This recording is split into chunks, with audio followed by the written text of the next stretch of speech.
Okay, good morning and welcome back for another Pride and Grit Spotlight. Today we are joined all the way from Germany with Megan Thoele, and she is the owner of Joyful Lily Studios. And I wanted to talk a little bit with Megan today just to give you all a perspective of what it might look like to kind of carve your path as a military spouse, but doing it with one of your passions. So welcome, Megan. If you want to start off by just telling us a little about yourself, that would be great. Sure. My name is Megan Thoele, and I'm currently living in Germany with my husband and our sweet dog and soon to be baby girl. So we've been here for about a year and a half.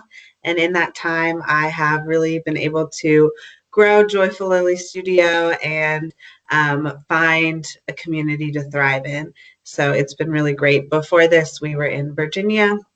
And so I would like to say the weather is different, but we have not had much snow. So I'm very sad by that. But we love Germany.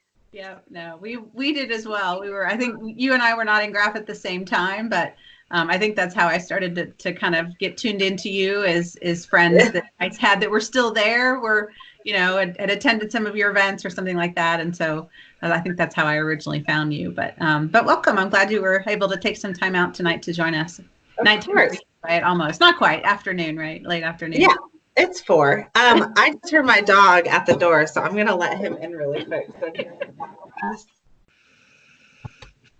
Come on in, Bubby. Good boy. All right. This is Jordy. He's my studio dog. He likes to help or pretend that he's helpful. Yeah. So he will just be in the background. I'm sure he's in for a rude awakening when there's Yes. We've been practicing with friends that have children, and he's very good. He's very just like, what is this small human? So no, I'm sure. Great. So tell us a little bit about kind of your journey with the studio and how that kind of all came to be and what that's been like for you as a military spouse. Yeah. So when we arrived in Fort Lee, we were there for about 9 months with all the different trainings that my husband had to do for work before we moved. And at the time we were supposed to be going to a different duty station. And so I was like, oh, okay. It was in the States and it was going to be no big deal. And I was like, I just feel like I'll just wait. Like, there's no point in getting a job for these few months. No one's going to want to hire me. I'll figure it out when we get there. And then I realized that's a long time to not be doing anything. And I couldn't do it. I just graduated and was, used to taking classes, having a job on the side. I graduated with 2 different degrees. And so I was used to, being busy. And all of a sudden I was not, and I did not handle that well. And so I was like, I need to fill my time. And people had told me like, oh, you're talented. You should do something with this. You should make some money.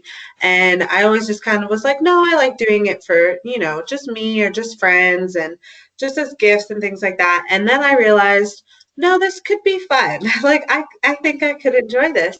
And so it gave me an outlet to share my gifts with others, and then also fill my time while at Fort Lee. Then, as the Army does, the Army said, just kidding. You're not going to Fort Bragg. You're going to Germany. So we moved here, and I thought that I was going to have to stop completely. And I started looking to see what was available on things like USA Jobs and things like that. And then I heard about the HBB, the home-based business program here, and realized that was exactly what I was looking for. It was the perfect outlet for me. And so I started Joyful Lily Studio again here. And since then, I've been able to expand on what I've been able to sell, as well as my personal skill set, and then also helping others by teaching classes. So, yeah. Yeah, that's one of the pieces that I really loved kind of watching in your evolution was, starting off with, a small offering of things and then really watching that grow into this service, if you will, to the community, and a way for the community to become involved and to use art as, their own, way to connect with others. And it was really fun to watch how the classes were coming together, and who was attending. And, it didn't always, when you post the pictures, it didn't always seem like it was the same person every time, the same. Yeah. It really seemed to have some variety, which is a really neat way for, people to connect that are not in the same unit or not in the same neighborhood, and, have a way to meet each other. Yeah. So I've been now for a year. That was my goal for 2019, was to teach a class every month, at least one. And then so we're in 2020, which is crazy. So I completed my goal, but I was teaching calligraphy classes as well as watercolor classes, and I will start up again after the baby's born, and hopefully doing monthly classes again. So yeah, it's just given me a great, I've been able to, do them in Grafenweer as well as Vilseck. I've gone down to Ansbach, up to Hohenfels. It's really, and other spaces can feel like this too, but especially being out here in the country side, like there's not a lot going on. So Right. Giving people just another outlet, or something to do that's just a little different, is kind of fun and kind of neat. And just getting to share that skill set, and hopefully giving someone else maybe a hobby, or finding that they love it as well, and it's something that they can thrive in too. No, and I think that's so true, because I think a lot of times the narrative that and maybe it's evolved a little bit since we first came to Germany, but the narrative often when people would ask, can I work? What are the options for jobs? Often there was a lot of negativity, because it is harder to get a traditional job. And so really helping, I think, show people that through the HBB structure, there are, if you have, a skill set that you can offer, there is really a lot if you're willing to build a business around that.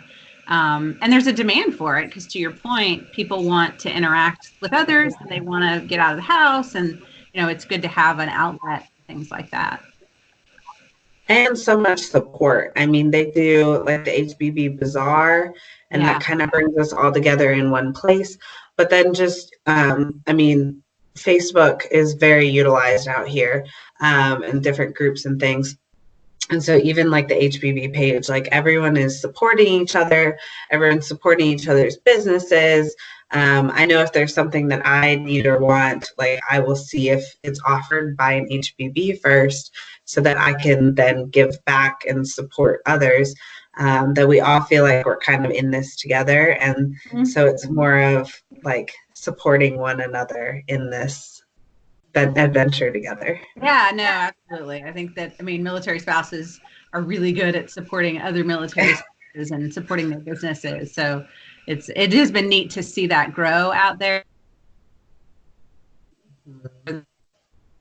Not as easy as it is now, even though some may say it's not easy now, but it, it didn't have the bazaars, it didn't have the support. And so it's just nice to see how much the community and the base has kind of wrapped their arms around that audience, and really trying to help military spouses, thrive with those skill sets that they have. So that's awesome to see you take advantage of that as well. So in your kind of shifting a little bit to just general military life, I think you and I were talking a little bit through some of the information we shared about some of the things we've observed and the challenges that we see. And I'm curious, since you've had all these opportunities to interact with, in a kind of a more intimate setting with military spouses, just what you see as some of the challenges that folks are struggling with right now, and how you see them kind of getting through those. Yeah. So I think, especially again, being stationed where we are, for those that don't know anything about Grafenweer, it's small in perspective. And so again, it can feel kind of lonely and kind of isolating. And so I think, just something that anyone has to deal with when they first get here is, how am I going to get my foot in the door? How am I going to meet people? How am I going to introduce myself? How am I going to make friends? And you have that at any installation, but when the people around you don't speak English, right, your friend pool and the ability to meet people shrinks substantially. And so I think in one way, it makes it more of a challenge, but it also helps strengthen the community. And so we really are here for each other, even more than just any military base is, that we really are here to support each other and help each other find what they need and find that place that they feel comfortable. So I think the main thing that I see is people opening doors for one another, and just really being able to help. And I said Facebook's kind of a big thing out here, because it's a way for all of us to communicate. But you see people asking questions and people wanting or giving responses and like wanting to help one another. And I think that is just so beneficial, especially out here.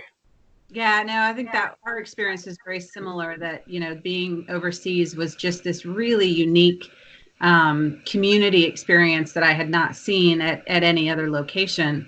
And I think to your point, because people are kind of driven to connect in ways they might not have if they were stateside and, and had access to their normal network, if you will, and their non-military network. There it's all military. You might make a few German, right. Generally speaking, like, it's your neighbors. That's what you get. Yeah. So if someone was kind of, if someone had a skill set that they were wanting to figure out how they could use to create, a mobile business for themselves as a military spouse, what are some pieces of advice you might give them about, things you learned along the way, or things you would, do the same or do differently to help them out? Yeah, so I think the first thing is just seeing what's available at your installation. And then also, I'm a stickler for the rules. So my first thing is like, okay, what rules do I need to follow? How am I going to do my taxes at the end of the year? Like, let me figure that out now before all of a sudden it's tax season. And I'm like, how do I file this? What do I do? So that kind of stuff is like the not so fun side of business. But it's something to consider and something to seriously think about before starting when you know that you're going to be moving around. But beyond that, just, little things that I picked up here and there would just be like how you're going to network, and how you're going to make your business plan fit the customer base and everything that current location has. So even I've noticed, like when I was in Fort Lee, I sold online through an online retailer, if you want to call it that. And so my customers were all over. I mean, they could be all over the world if they wanted to, pay for shipping. And so that customer base and who I was reaching out to completely changed when we came here, because my customers changed and who I was able to sell to changed as well. So I think just taking all that into consideration is very important as you move, that you realize your product might change a little bit to fit this new consumer, and that's okay. Right. So, and some HBBs, like hairdressers and things, don't really have to deal with that because people have hair and people need their hair cut. So, but the more artist side of it, it's just something that we have to consider and something that we all kind of learn and understand, that as we move, our products might change, our customer might change, and that's okay. And to just kind of be flexible, which all military spouses, I feel like, are good at being flexible, or learn how to be good at being flexible.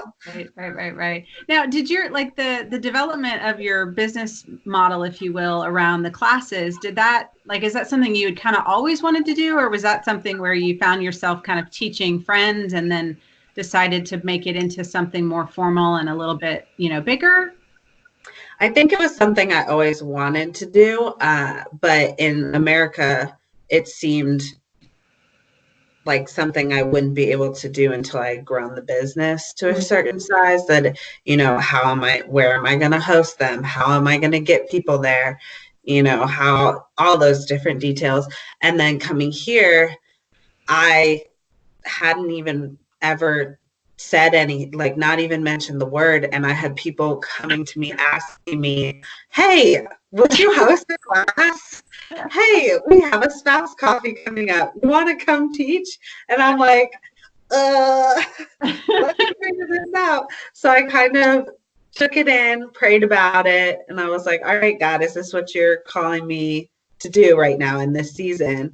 And set up a class plan, and for both different kinds of classes, how I was going to run them. I did test classes with friends, and just kind of ran through it to see how it would work, see if it would work, and then from there began hosting them, and then also teaching them in the space of the participants. Right. So not only in my house, because we live out there a ways, so we don't live quite close. So